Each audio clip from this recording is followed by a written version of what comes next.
All right, so buckle up, everybody, because today we are diving into some seriously mind-bending physics. That's exciting.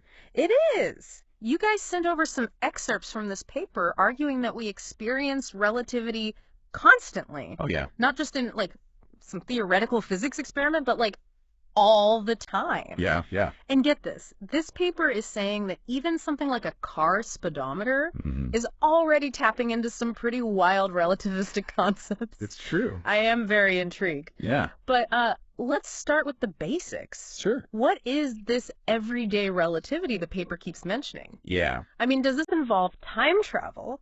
Wow. Because I haven't quite figured out time travel. Not quite time travel. Okay. This paper really wants to bring relativity down to earth. Mm-hmm. Literally. It argues that understanding these principles of proper time, velocity, and acceleration can actually change how we see really everyday phenomena. Okay, so no spaceships required.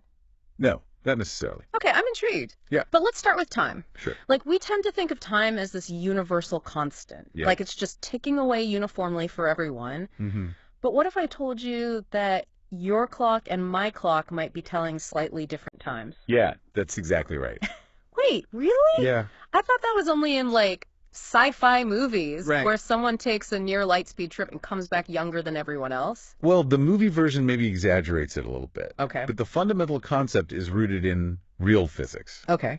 And it all comes down to this idea of proper time. Okay. Okay. Yeah. So, break it down for me. Yeah. What is proper time exactly? Yeah, so proper time, it's actually simpler than it sounds. Okay. Proper time is essentially the time measured by your own clock, Okay. by your own frame of reference. Think of it as your own personal experience of time.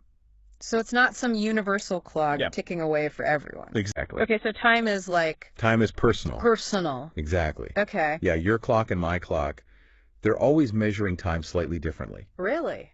even if it's just by a tiny fraction of a second. Wow. And that difference, which the paper refers to as differential aging, is where things get really interesting. Okay, I'm picking up what you're putting down here. This differential aging thing. Yeah. It's not just some abstract concept. Cool. This paper argues that it has real-world implications. Yeah. Even for things like how we measure speed. Exactly. Exactly. Mhm. That's exactly where we're going next. Oh, okay, great. This is where the concept of proper velocity comes into play. Okay. The paper's really challenging us to think beyond the speed that we see on our dashboards. Wait, hold on. Yeah. My car speedometer isn't telling me my actual speed. Well, it's telling you your speed relative to the Earth, Okay. what physicists would call your coordinate velocity. But there's actually another way to think about speed, Okay. which is much more relevant in a relativistic framework. All right. You've officially piqued my curiosity. Yes. Let's talk about this proper velocity. Okay. So what is it and why should I care? Okay, so imagine you're not just moving through space, Yeah. but through space and time. Okay. That's the key difference here. Okay.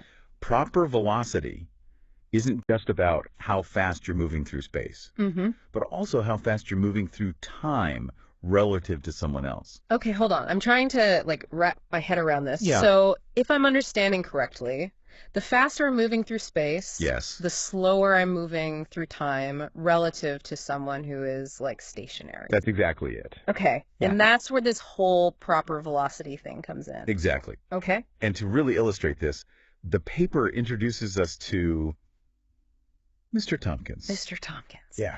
Is this some physics celebrity I should know about? Not quite a celebrity, but a fictional character who experiences a world where the speed of light is much slower, Okay. like the speed of a bicycle. Okay, I already like this Mr. Tompkins.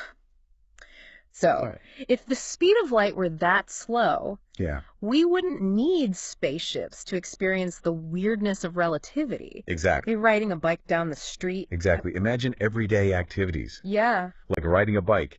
That would lead to some seriously noticeable relativistic effects. Wow. That's wild. Yeah, Okay, so how does this, like, Mr. Tompkins and his bicycle yeah. connect back to my car and this whole proper velocity thing? So it's like, my car is a time machine. Yeah, in a way. It's just a really, really slow one. A really, really slow one. Okay. But what's fascinating is this isn't just some theoretical concept. The paper argues that proper velocity, unlike the speed we see on our speedometers, connects directly to a very fundamental concept in physics Momentum. Okay, now we're talking momentum, like that feeling when you're like in a speeding car. Exactly. And you slam on the brakes. Exactly, yeah. Okay. And that's why the paper suggests that proper velocity might be a more relevant factor when we're thinking about like speed limits. Hold on. Are you saying that instead of like getting a ticket based on how fast my car appears to be going, Yeah.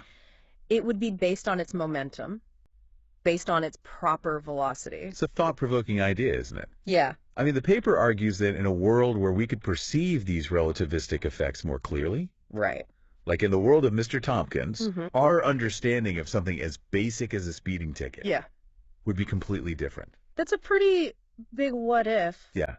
But okay, I see why understanding proper velocity is important. It's not just about the number on my dashboard. It's not just about the number, no. It's about like the actual impact my car has, right? Like it's about connecting speed to like it's about the physics. To something measurable. Yeah. Like momentum. Exactly. And this is one of the ways that the paper highlights how a relativistic framework can actually simplify things. Okay. It's not just about making things more complex. It's about finding like the most elegant and insightful way to describe the universe around us. Okay.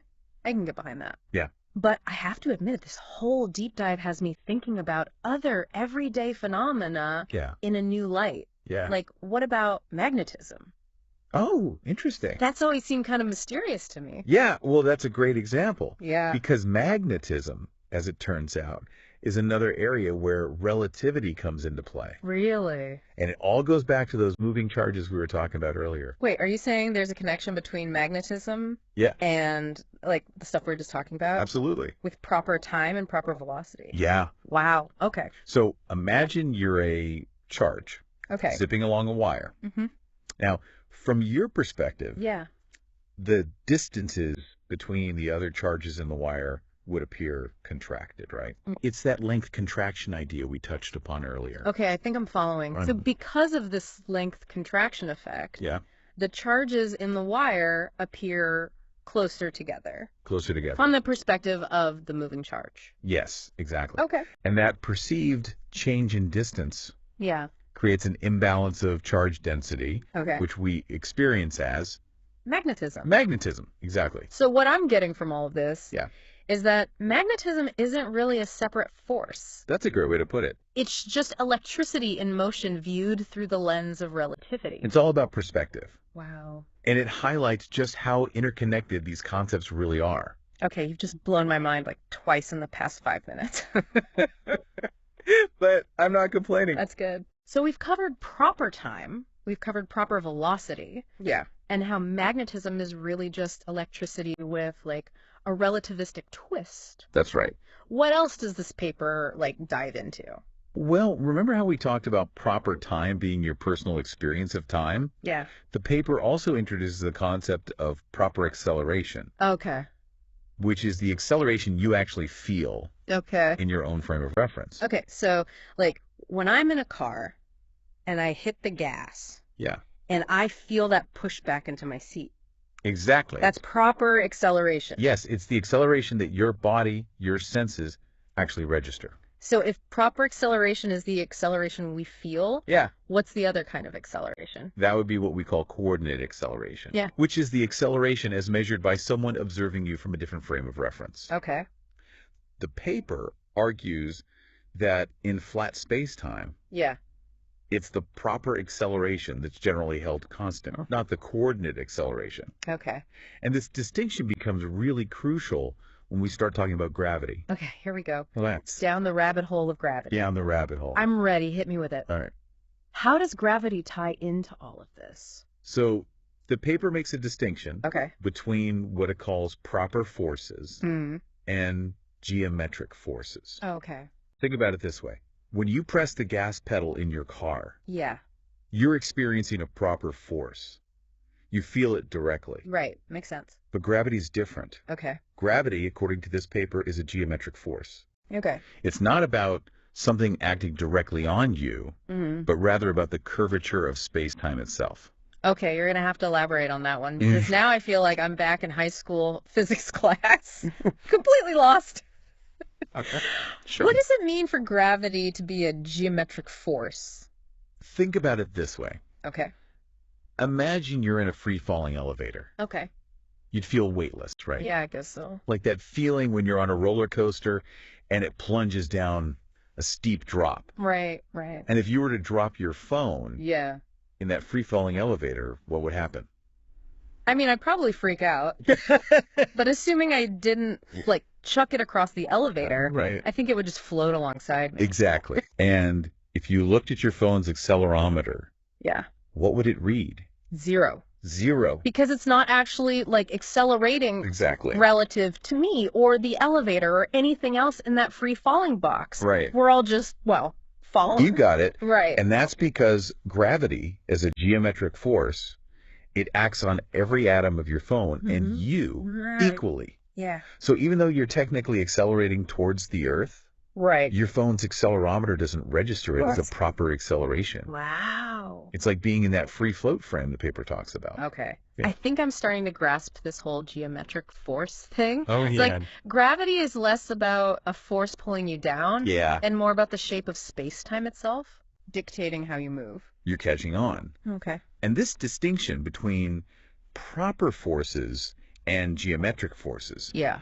is crucial for understanding how Newton's laws apply in all frames of reference. Okay. I'm with you so far. But Wow. I have a feeling this is where things get really wild, right? But yeah, this is where things get really interesting. What's the connection between gravity, Yeah, this whole geometric force idea, Yeah. and everything else we've been discussing? right. This is where things get really interesting Okay. because the paper argues that these geometric forces, like gravity, Yeah. are intimately connected to the way time flows. Hold on. Are you saying gravity affects time? Yeah. Like literally affects how fast or slow time passes? Yeah, remember differential aging. How we talked about your clock and my clock ticking at slightly different rates. Yeah. Well, gravity plays a role in that too. Wait, really? Yeah. You're blowing my mind here. So how does gravity affect time? Does it make time go faster or slower? It depends on where you are Okay. relative to a massive object. Okay. The stronger the gravitational field, Yeah. the slower time passes. Really? Yeah, it's a mind-bending concept, I know. Okay, I need an example. Okay. Give me something concrete Okay, to sure. wrap my head around. Okay, imagine this. The paper gives this example of a 6-foot tall person. Okay. Now, because their head is further away from the center of the earth than their feet are, Right. they experience a slightly weaker gravitational field at their head than at their feet. Okay, that makes sense. Gravity is weaker the further you are from the object. Exactly. So what does that mean for our 6-foot friends' head and feet? Well, because their head experiences a slightly weaker gravitational field, Yeah. time actually passes a tiny bit faster for their head than it does for their feet. Wait, hold on. Are you Yeah. saying that my head is aging faster than my feet right now? In a sense, yes. It's an incredibly small difference, Okay. but it's there. Wow. And it just highlights how deeply intertwined gravity is with the fabric of space-time itself. It really is mind-blowing. Yeah. So, okay, Yeah. if my head is technically aging faster than my feet, even if it's just like a smidgen, Yeah. what does that mean for like the rest of me? Yeah, that's a great question. Is there like a gradient of time throughout my body? That's a fascinating question. And it really highlights how these relativistic concepts challenge our intuitive understanding of the world. Right. And while the paper doesn't necessarily delve into the specifics of time gradients within the human body, Okay.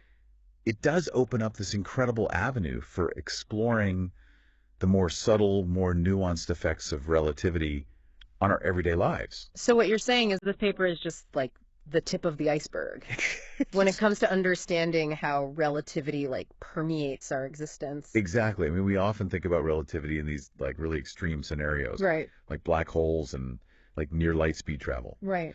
But this paper wants us to recognize that the principles of relativity are always at play, Yeah. shaping our reality Right. in ways that we might not even realize. Yeah. It's like this like hidden layer of the universe Exactly. that's like operating behind the scenes. Yeah, and by understanding these principles, by embracing this new perspective, I think we gain a much richer Right. and more nuanced appreciation for the world around us. I'm with you. Yeah. Okay, so to recap, Yeah, we covered a lot of ground here. a lot of ground. We talked about how time is not this like absolute universal constant, Hmm. but rather something that's relative to your frame of reference, your proper time. Yes. We delved into the mind-bending world of proper velocity and how that connects to something as fundamental as momentum. That's right. We even explored how magnetism is best understood through like the lens of relativity. Yeah. Just electricity with a relativistic twist. I like that, yeah. And then just when I thought it couldn't get any wilder, we dove headfirst into gravity, this geometric force that like warps the very fabric of space-time and even affects how time flows for different parts of our body. It's amazing, isn't it? It really is. It really is. Yeah. I think it's safe to say that none of us will ever look at a car speedometer, a magnet, or even our own bodies in quite the same way again. I agree. So a huge thank you to our expert for like guiding us through this incredible deep dive into the world of everyday relativity. It was my pleasure. Thank you for having me. And to all of you deep divers out there, keep those questions coming, keep those minds open, and we'll catch you next time for another exhilarating journey into the mysteries of the universe.